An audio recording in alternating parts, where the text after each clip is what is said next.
नमस्कार, 9:30 वाजता आपण पाहता TV9 मराठी. मी वैभव कुलकर्णी आपलं स्वागत करतो. कोरोनाची दुसरी लाट भलेही कमी होत असेल, पण कोरोनाचा धोका अजूनही सरला नाहीये. इंग्लंड अमेरिकेमध्ये नवा व्हेरियंट सध्या धुमाकूळ घालतोय. इंग्लंडमध्ये या डेल्टा व्हेरियंटचे 42 बळी गेलेत. भारतामध्ये डेल्टाच्या पुढचा डेल्टा प्लस व्हेरियंट देखील आढळलाय. सरकारनं त्याला नियंत्रणात ठेवण्याची तयारी आता सुरू केली.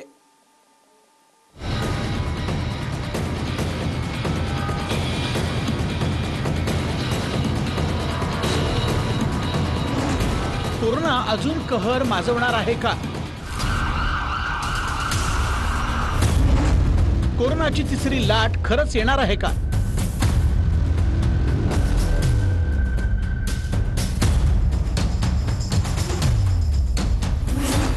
तिसऱ्या लाटेमध्ये मुलांना अधिक धोका आहे का? हे तिन्ही प्रश्न निर्माण झालेत ते कोरोनाचा डेल्टा प्लस हा नवा विषाणू सापडल्यापासून. सर्वाधिक वेगानं हा विषाणू पसरतोय असा दावा केला जातोय. भारत सरकारनंही डेल्टा प्लसची भारतात एंट्री झाले हे मान्य केलंय.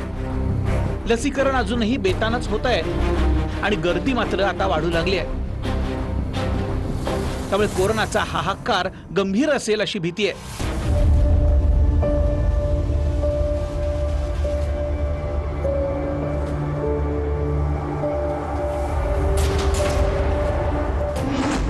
डेल्टा प्लस व्हेरियंट संसर्ग झालेल्यांसाठी खतरनाक आहे.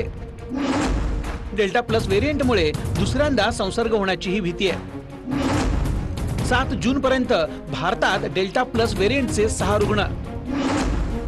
हा विषाणू मोनोक्लोनल अँटीबॉडीज कॉकटेल औषधाचा प्रभाव कमी करतो.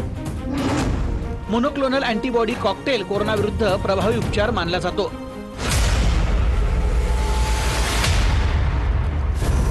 डेल्टा व्हेरियंट सर्वात आधी भारतातच महाराष्ट्राच्या अमरावतीमध्ये आढळला.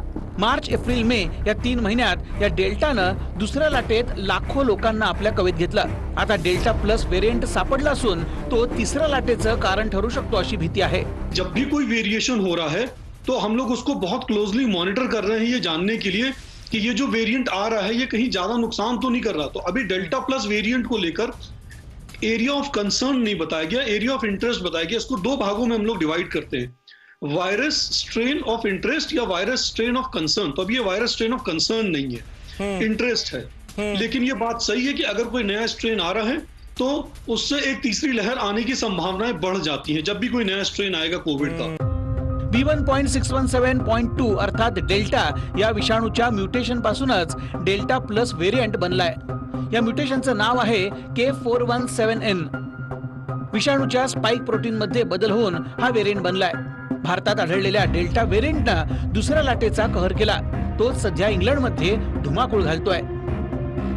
हा डेल्टा विषाणू घरामध्ये एकत्र राहणाऱ्यांमध्ये लवकर पसरतो. ब्रिटनमधल्या अल्फा स्ट्रेनच्या तुलनेत डेल्टा 64% वेगानं पसरतो. डेल्टा व्हेरियंटनं भारतात 1,80,000 बळी घेतले. जगभरात बहुतांश देशातले 80 ते 90% नवे रुग्ण डेल्टाचेच. डेल्टाच्या रुग्णदुप्तीचा वेग 11 दिवसांवरती.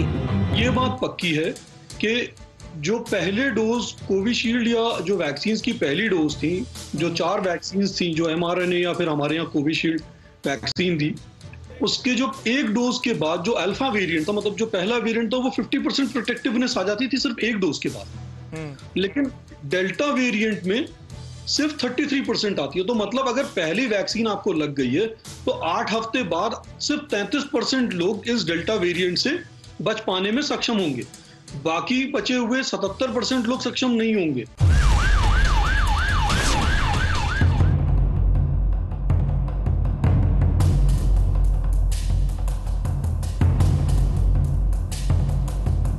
भारत सरकारनं 14 जून रोजी डेल्टा प्लस व्हेरियंट संबंधी कबुली देत अभ्यास सुरू असल्याचं सांगितलं. या डेल्टा प्लसचा सामना करण्यासाठी सरकारकडनं उपाययोजना देखील सुरू झाल्यात. त्यासाठी कोविशिल्डच्या 2 डोस मधलं अंतर कमी करण्याचा विचार होतोय.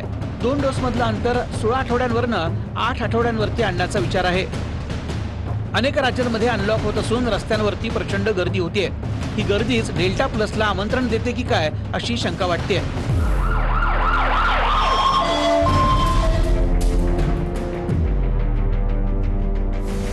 जैसे लोग अब वापस खुल गए हैं, लोग बाहर आ गए हैं, अनलॉक हो चुका है। अब तक जो कंटेन करके रख रहे थे हम लोग, जो अब तक एक जगह भी दायरे में था, वो भी खुलेगा, उसको भी मौका आएगा। और वायरस जो होता है बेसिकली नेचुरल सिलेक्शन पे जाता है, ध्यान रखिएगा। जितने ज्यादा मिलेंगे, जितनी रफ्तार से ये आगे बढ़ेगा, उतने इसके वेरिएंट्स बनने शुरू होंगे, उतना ज्यादा म्यूटेशन की पॉसिबिलिटी बनेगी और उतना रिस्क हमारे लिए आएगा। जैसा कि अभी केजरीवाल साहब भी कह रहे थे, थर्ड वेव दिखने लगी है वहां पर। हमें अवेयर होना पड़ेगा, हमें जानना पड़ेगा और समझना पड़ेगा इस बात को लेकर कि आने वाला समय घातक हो सकता है। अधिकाधिक लसीकरण करून सरकार तिसरी लाट आटोक्यात आणण्याचा प्रयत्नात आहे, पण डेल्टा व्हेरियंटनं जगभर कहर सुरू केलाय। इंग्लंडला सध्या या विषाणूनं हादरवून सोडलंय। इंग्लंडमध्ये डेल्टा व्हेरियंटचे आतापर्यंत 42 बळी गेलेत। 42 कोरोना बळीतील 13 जणांना लसीचे 2-2 डोस दिले होते। इंग्लंडमध्ये नव्या रुग्णातील 90% रुग्ण डेल्टा व्हेरियंटचे आहेत। जुलैच्या मध्यापर्यंत इंग्लंडमध्ये डेल्टाचे 80,000 रुग्ण होण्याची भीती आहे। भारतात पहिल्या लाटेनंतर केंद्रासह अनेक राज्यांमध्ये आत्मसंतुष्टता दिसून आली। सप्टेंबर ते फेब्रुवारी दरम्यान कोरोना गेला अशीच साऱ्यांनी समजूत करून घेतली होती, पण फेब्रुवारी ते मे दरम्यान ऑक्सिजन, बेड आणि इंजेक्शन्सचा तुटवडा पाहून सारे हादरून गेले होते। ती भयंकर स्थिती येऊ द्यायची नसेल तर सध्या खबरदारी घ्यावीच लागेल। Bureau report, TV9 Marathi.